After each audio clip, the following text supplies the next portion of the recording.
Joriy yilning 27-30 aprel kunlari mamlakatimizda yoshlar o'rtasida vatanparvarlik, jasorat va jismoniy tayyorgarlikni yuksaltirishga qaratilgan muhim tadbir Amir Temur vorislari harbiy sport musobaqasi yuqori saviyada tashkil etildi. Mazkur musobaqada harbiy ta'lim muassasalari o'quvchilari faol ishtirok etdi.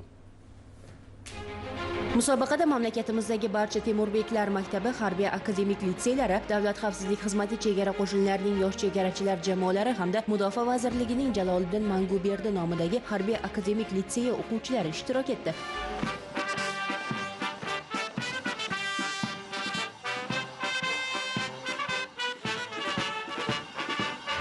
Har bir jamoa 20 nafardan iborat bo'lib, ular nafaqat jismoniy tayyorgarlik, balki intellektual salohiyat, jamoaviy hamjihatlik va tezkor qaror qabul qilish qobiliyatlari bo'yicha ham bellashishdi.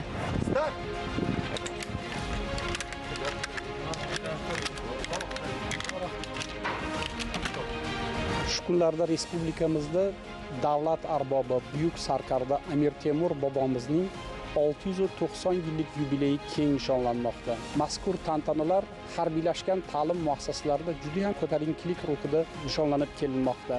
Bizni Davlat xavfsizlik xizmati Temurbeklar maktabi harbiy akademik litseyimizga respublikamizdagi barcha harbiylashgan ta'lim muassasalari, ya'ni Temurbeklar maktablarining o'quvchilari sport musobaqalariga yig'ilishdi.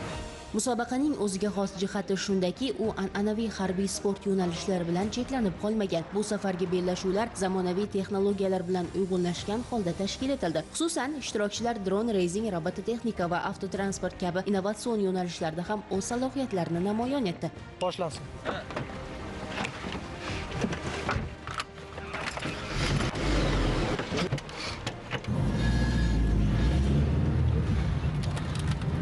Bu esa bugungi kunda harbiy sohada ham texnologiyalar hal qiluvchi omilga aylanib borayotganini ko'rsatadi. Shu bilan birga harbiylashtirilgan estafeta, granata uloqtirish va voleybol kabi an'anaviy yo'nalishlar yoshlarning jismoniy chiniqishi va jamoaviy ruhini mustahkamlashga xizmat qildi. Bu musobaqalarda biz nafaqat sportda, balki har qanday vaziyatda tezkor fikrlash, to'g'ri qaror qabul qilishni ham o'rganamiz. Bu bizni jamoada ishlash, intizom va mas'uliyatni his qilishga o'rgatadi. Musobaqada ishtirok etayotgan barcha tengdoshlarimiz intiluvchan va maqsad sari qat'iyat bilan harakat qilayotgan yoshlar. Biz litseyimiz sha'nini munosib himoya qilishga harakat qilamiz.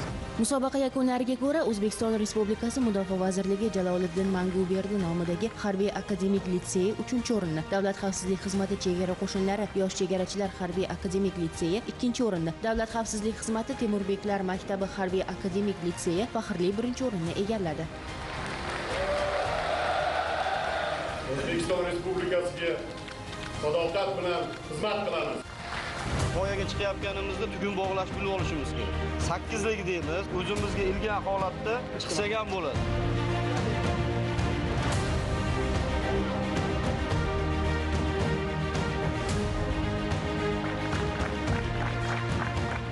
Musobaqa doirasida ishtirokchilar uchun ma'naviy ma'rifiy dastur ham tashkil etildi. Ular poytaxtimizdagi G'alaba bog'i va Yangi O'zbekiston bog'ida yurtimiz tarixi, mustaqillik yillarida erishilgan yutuqlar hamda tinchlikning qadr-qimmati haqida yana bir bor taassurotga ega bo'lishdi. Bu kabi tashriflar yoshlarning ma'naviy dunyoqarashini boyitishga xizmat qiladi. Ta'kidlash joiz, mazkur musobaqa har yili navbat bilan turli harbiy akademik litseylar mezbonligida buyuk sarkarda Sohibqiron Amir Temur tavalludiga bag'ishlab o'tkazilishi rejalashtirilgan. Bu esa yoshlarda tarixiy xotiraga hurmat va milliy g'urur tuyg'ularini mustahkamlashga xizmat qiladi.